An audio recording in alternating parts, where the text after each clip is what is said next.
तत्सवितुर्वरेण्यं भर्गो देवस्य धीमहि धियो यो न प्रचोदयात्।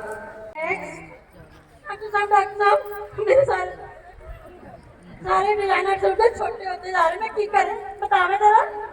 अरे तो आप मेरे पास क्यों आए? आपको तो दर्जी के पास जाना चाहिए था। डॉक्टर मुझे थायराइड हो गया, मैं क्या करें? और बाद में सारे सूट पहने पड़ रहे हैं, मैं मोटी होती जा रही हूँ, सूट छोटे होते जा रहे हैं, क्या करें बताएं? ओहो आपको थायराइड है? ओहो आप ये पुड़िया रखिए, आपका थायराइड ठीक हो जाएगा, चिंता मत करिए। ठीक हो जाएगा? हाँ चिंता मत करिए, रोइए हो जाओगे। हाँ हाँ पतले। Next.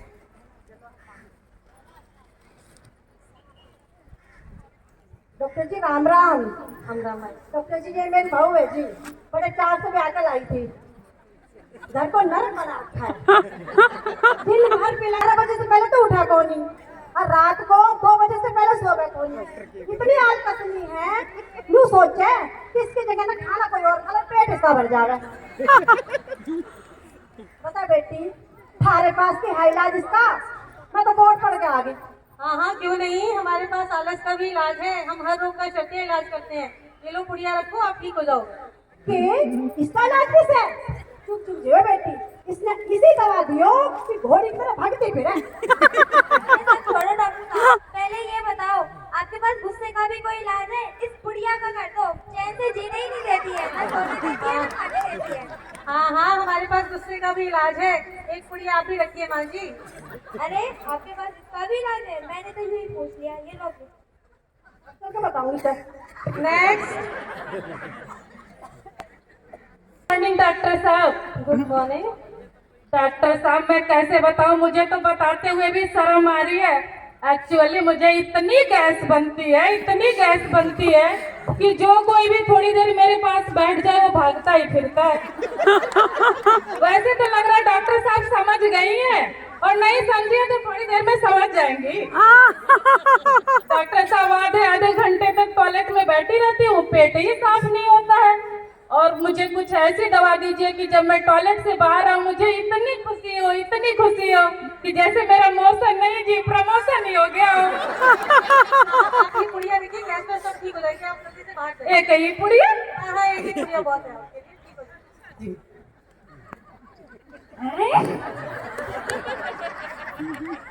Next.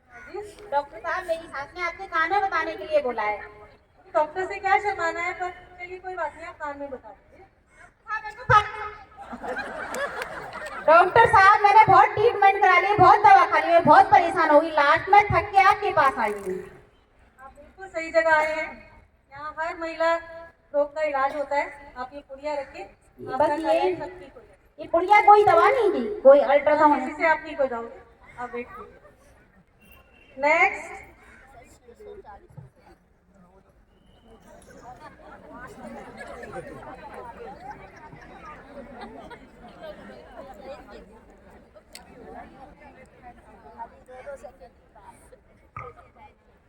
Radhe Radhe doctor साहब। राधे राधे। डॉक्टर जी मेरी उम्र 40 की है गई है, अब ऐसे मेरे घुटने जवाब दे गए। बैठू तो कट की आवाज आए, उठू तो टक की आवाज आए। अब तो मेरे बच्चे छोटे छोटे कैसे पार पड़ेगी? अरे आप चिंता क्यों कर रहे हो, आपके घुटने क्या सारे जोड़ ठीक कर देंगे। ये पुड़िया रखिए, थोड़ी दिनों में भागने लगोगे। वो पटक होती तो मैं पहले ही आ जाती। संभाल के संभाल के संभाल के। क्षमा करना डॉक्टर साहब, घुटनों में प्रॉब्लम है। कोई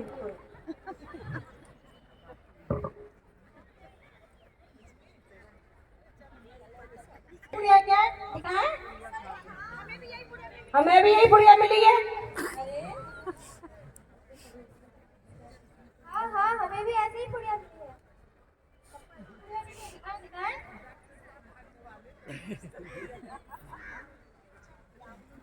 हमें तो लग रहा है कि ये डॉक्टर हमें बेवकूफ बना रहे हैं। एक ही जैसी पुड़िया से सारी बीमारियों का इलाज कैसे?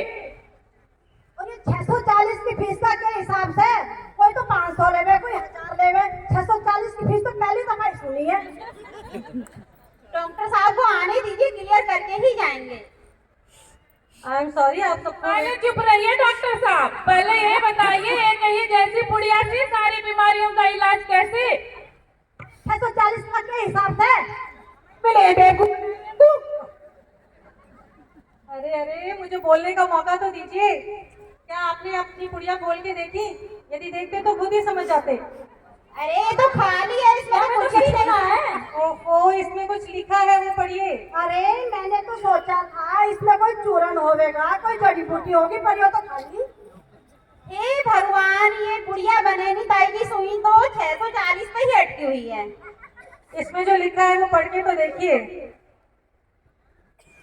ना कोई रोग ना कोई कष्ट जब जीवन में आए योग। तू योग अपनाएगा, रोगों को दूर भगाएगा। सबसे जरूरी एक काम, योग करो नित्य सुबह शाम। योग ही अस्त जीवन का आधार। मन की हो चाहत, नियमित योग की डालो आदत।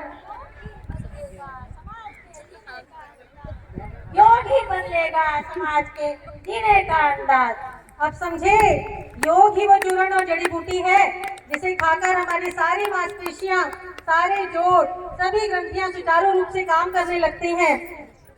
और यही नहीं, हमारा मन भी शांत होता है। भारत के ऋषि मुनियों की देन है, पूरा विश्व इसको अपना रहा है, तो आप सब क्यों नहीं अपनाते? और हम महिलाओं के लिए तो योग का महत्व और भी बढ़ जाता है। बढ़ती उम्र के साथ जब हमारे हार्मोन्स में बदलाव आते हैं, हमें जोड़ों की समस्याएं हो जाती हैं, बाल झड़ने लगते हैं, चेहरे पर झुर्रियां आ जाती हैं। लेकिन जो नियमित रूप से योग करता है उसे कभी भी बुढ़ापा नहीं आता और उसके चेहरे की रौनक बनी रहती है। अच्छा डॉक्टर साहब, इससे तो हमारा पार्लर का भी खर्चा बच जाएगा।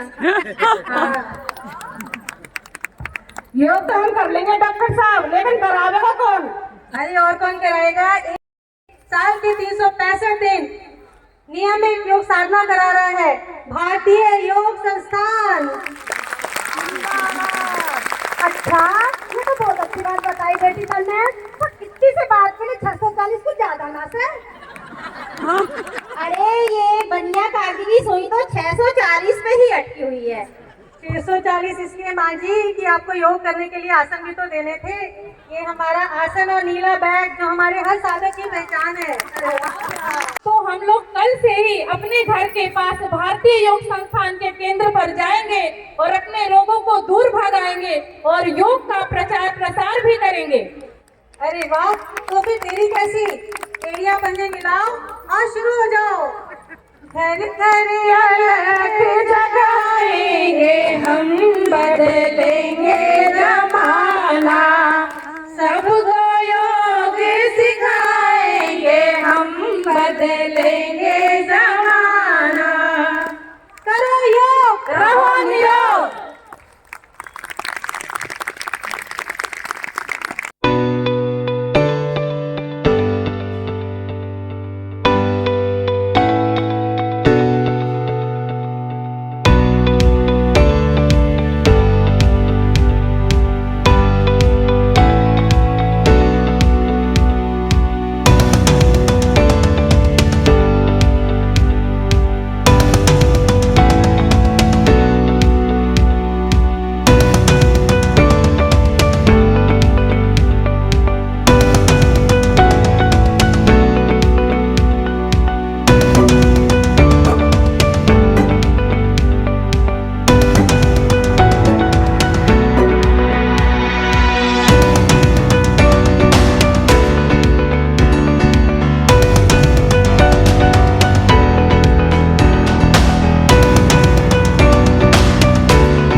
की नारी,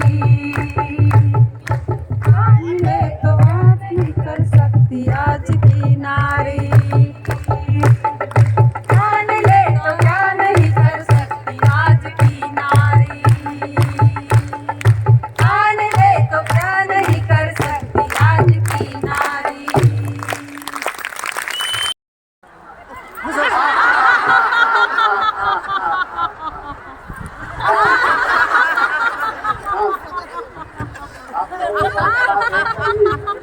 नारियों की है। बिना नारी के परिवार बनना संभव नहीं है, परिवार का चलना संभव नहीं है। नारी ही परिवार की धुरी होती है, जिसके चारों तरफ परिवार का प्रगति का चक्का घूमता है। बच्चों और युवा पीढ़ी को शुभ संस्कारों से भरना नारी से ही सबसे ज्यादा संभव है। नारी का माँ के रूप में सबसे महान रोल है। माँ ही बच्चों में सबसे ज्यादा शुभ संस्कार डालती है। बच्चों के लिए माँ प्रथम पथ प्रदिष्टा है। इसलिए माता और बहनों को योग सिखाकर सशक्त व मजबूत बनाना परम आवश्यक है। भगवान वज्रासन में आ जाइए, मंडूकासन करके दिखाइए।